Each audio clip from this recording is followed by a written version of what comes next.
Le 25 juillet, une série de manifestations a débuté contre la mission des Nations Unies pour la stabilisation du Congo, MONUSCO, dans les villes du Nord Kivu et du Sud Kivu.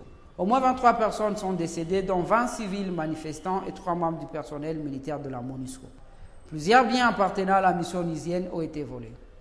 Comment expliquer cette hostilité d'une partie des Congolais contre la MONUSCO? Bonjour et bienvenue dans ce 22e épisode de la saison 2 de Ponajek, la capsule audio qui tente d'éclairer l'actualité de la RDC. Je suis Rigen Miviri, chercheur sur la violence des Bouteli, partenaire du groupe d'études sur le Congo de l'Université de New York.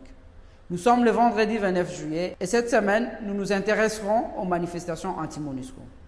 Nous assistons à une énième mobilisation contre la mission des Nations Unies. De manifestants reprochent à la MONUSCO, avec au moins 13 000 casques bleus, d'avoir échoué dans son mandat qui est principalement celui de la protection des civils. Ce bilan mitigé a été documenté dans plusieurs rapports. Pour certains, la présence de la MONUSCO empêcherait dans une certaine mesure à l'État congolais d'assumer seul ses obligations. La perception de la MONUSCO a évolué avec le temps. C'est ce que montre le dernier sondage face à face réalisé par Bercy, le GIEC et Bouteli. Alors qu'en 2016, 63% pensaient que la mission faisait du bon travail pour protéger les civils. Aujourd'hui, 23,6% seulement le pensent. Alors qu'en 2016, 55,1% ont déclaré qu'il n'était pas temps pour la MONUSCO de partir. Aujourd'hui, 44,7% disent que la mission onusienne devrait partir maintenant. Ces chiffres étaient de 29,4% en 2016. Les revendications ont également progressé ces 10 dernières années.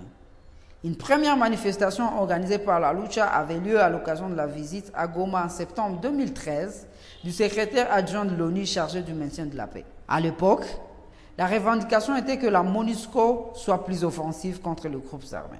Cette mobilisation avait contribué à la création de la brigade d'intervention FIB, qui sera déterminante dans la défaite du mouvement du 23 mars M23. Avec la résurgence des massacres à Beni, de nouvelles manifestations vont s'organiser demandant à la MONUSCO d'agir sinon de partir. Le discours contre la MONUSCO va se radicaliser vers 2021 avec l'exaspération liée à la poursuite de massacres.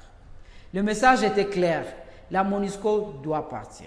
Avec comme conséquence les manifestations réprimées à Beni, Goma et Nyiragongo. Il va s'ensuivre une sorte de résignation à l'égard de la MONUSCO. En 2022, la résurgence du M23 est venue remobiliser la population contre un conflit perçu en RDC comme une agression rwandaise. Les questions sécuritaires étant revenues en avant-plan, la MONUSCO est de nouveau dans le viseur d'une frange de la population qui est favorable à son départ. La déclaration de la chef de la MONUSCO devant le Conseil de sécurité n'a pas été bien accueillie.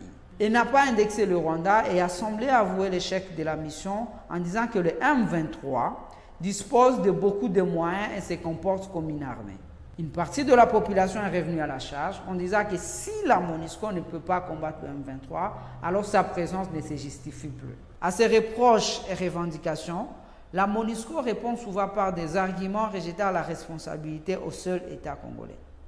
Pourtant, c'est exactement parce que l'État n'était pas en mesure de s'occuper de la protection des civils qu'il est venu en RDC. La MONUSCO pointe du doigt une supposée manipulation des populations.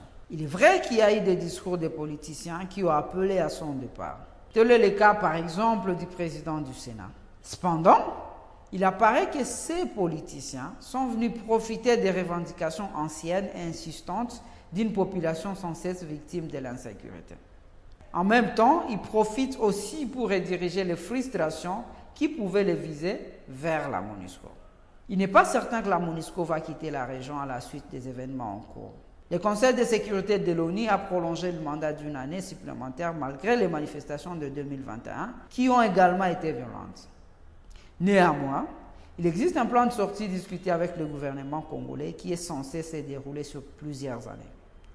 En attendant, rejoignez notre fil WhatsApp en envoyant GEC ou Ebouteli au plus 243 894 110 542 pour recevoir Ponajek chaque vendredi sur votre téléphone. À bientôt!